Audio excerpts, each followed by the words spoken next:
2004 కంటే ముందు ప్రపంచవ్యాప్తంగా డైరెక్ట్ సెల్లింగ్ అనేది ఒక మంచి పొజిషన్ లో ఉన్నప్పుడు ఇండియాలో డైరెక్ట్ సెల్లింగ్ అనేది కుంటుపడిపోయింది. ఇండియాలో డైరెక్ట్ సెల్లింగ్ అంటే స్కామ్, ఎంఎల్ఎం స్కామ్, మోసాలు, చైన్ సిస్టమ్లు. ఈ న్యూస్ వస్తున్న టైంలో 2004 జూన్ 2వ తారీఖు ఒక కంపెనీ వచ్చింది. Gautam Bali sir, Kanwar Bir sir, Deepak Sood sir పెట్టినటువంటి కంపెనీ. దాని పేరే వెస్టీజ్. ఇండియాలో, భారతదేశంలో డైరెక్ట్ సెల్లింగ్ ఇండస్ట్రీకి నడక నేర్పినటువంటి కంపెనీ వెస్టీజ్.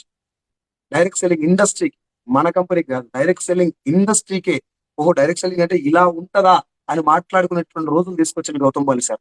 కల్లా ఎగరేసుకొని గర్వంగా చెప్పుకోవాలి ఆ విషయం మనం. ఇవాళ వచ్చిన చిన్న చిన్న తోక పీకల కంపెనీలు చూస్తున్నారు కదా మీరు. ఏముందండి విజన్ వాళ్ళది? విజన్ ఏంటి? టార్గెటింగ్ అని వెస్టీజ్. వెస్టీజ్ వల్ల తెచ్చుకోవాలి.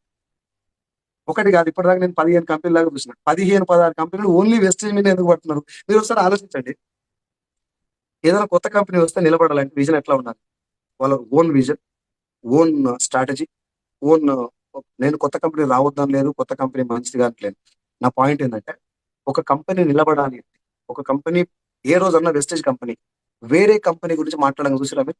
ఎనీ ఎనీ స్టేజ్, ఎక్కడ స్టేజ్ మీద గౌతమ్ బాలి సార్ కానీ, నేను కానీ, మీరు కానీ, రాజన్న కానీ, మీరు ఎవరు కానీ వేరే కంపెనీని టార్గెట్ చేయక చూసిరా ఇప్పుడు? ఎందుకు? వెస్టేజ్ కంపెనీలో ఉన్న వాళ్ళు స్వయం ప్రకాశితులు, మనం సెల్ఫ్ రైజర్స్. మనం వేరే వాళ్ళ మీద డిపెండ్ కావాల్సిన అవసరం లేదు. కొత్త నాలాంటి అనామకునికి ప్లాన్ చెప్పి తీసుకొచ్చి ఇలా నిలబెట్టి నన్ను లీడర్ గా తయారు చేసిన వ్యవస్థ వెస్టేజ్. కొత్త వాళ్ళకి ప్లాన్ చెప్పినా కూడా ఈ ప్లాన్ అర్థం చేసుకొని వచ్చేటట్లే మన దగ్గర ప్లాన్ ఉంది కాబట్టి మనకు వేరే కంపెనీని టార్గెట్ చేయాల్సినటువంటి దౌర్భాగ్య పరిస్థితి పడలేదు. ఇప్పుడు వచ్చిన కంపెనీ పరిస్థితి ఏంది? వాళ్ళ ట్యాగ్ లైన్ ఏముంది తెలుసా? Wastage to dash.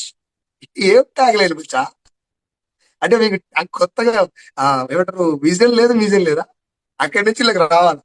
అండ్ ఇంకా దౌర్భాగ్యం ఏంటంటే, ఇప్పటిదాకా 7 కంపెనీలు చూస్తున్నాయి. నేను పేరు చెప్పను, 7 కంపెనీలు చూస్తున్నాను. వీళ్ళందరూ టార్గెట్ ఏంది? వెస్టీలో ఉన్న కొంతమంది తెచ్చుకోవాలి. ఇక్కడ కొంచెం గమ్మత్తైన విషయం చెప్తా ఇదండి. వెస్టీలో ఉన్న వాళ్ళని తెస్తే ఏంటంటే అక్కడ ట్రైన్ అయి ఉంటారు. వాళ్ళకి సిఎన్టీ తెలుసు, విఎస్ఎల్ తెలుసు, 7 స్టెప్స్ తెలుసు, 7 మిస్టేక్ తెలుసు, 7 బ్లండర్స్ తెలుసు, డైరెక్ట్ సెల్లింగ్ అంటే ఏదో తెలుసు, ఎట్లా హోమ్ మీటింగ్ చేయాలో తెలుసు. ఇవన్నీ తెలిసినటువంటి ఆల్రెడీ ట్రైనింగ్ అయిన రీడర్ కాబట్టి వాడు రాగానే ఇక్కడ ఫుట్బాల్ ఆడతారని చెప్పేసి వీళ్ళని తీసుకుపోతుంది. రైట్? ఇక్కడ దాకా ఓకే. వీళ్ళని టార్గెట్ చేయడం వరకు ఓకే. పోయేది ఎవరు? రాజన్న లాంటి, నా లాంటి వెస్టేజ్ కంపెనీకి స్టిక్ అయిపోయి దీంట్లో నిజాయితీగా పనిచేసి వీళ్ళు నా ఫ్యూచర్ ఉందని నమ్మిన వాళ్ళు ఎవరు పోవట్లే కదా. ఎవరు పోతారు? కొంచెం అటు ఇటు ఉన్న వాళ్ళు పోతారు. వేరే నెగిటివ్ మైండ్ సెట్ ఉన్న వాళ్ళు పోతారు. అంటే మన భాషలో చెప్పాలంటే కొంచెం బేకార్ గారు పోతారు. రైట్? ఒక్క లైన్ లో బేకార్ గాడు ఉంటేనే మనం తలకాయ నొప్పి ఉంటుంది మనకు. అన్ని లైన్లకి వెళ్ళి బేకార్ గాళ్ళు అందరూ నేర్చుకుని ఆ కంపెనీలు వేసుకుంటే కంపెనీ ఫ్యూచర్ ఏంది?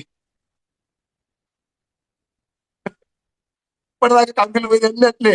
ఇప్పటిదాకా వచ్చిన కంపెనీలు అన్ని మీరు నోట్ చేసుకోండి. ఫస్ట్ నుంచి మన Manjunath sir, Mahesh juggle sir, వీళ్ళు పెట్టిన కంపెనీ కంటే అన్ని కంపెనీలు చూడండి. ఈ కంపెనీలు అన్ని నేల నాకడానికి కారణం ఏంటంటే they are focusing on Vestige బేకార్ గాలు. వెస్టీజ్ లో ఉన్నటువంటి అప్లైన్ మాటలు ఉన్నటువంటి కొంతమంది బేకార్ గాలు ఉంటారు కదా, అలానే ఫోకస్ చేస్తున్నారు. ఇప్పుడు ఫర్ ఎగ్జాంపుల్ రాజన్న నేను అప్లైన్ డౌన్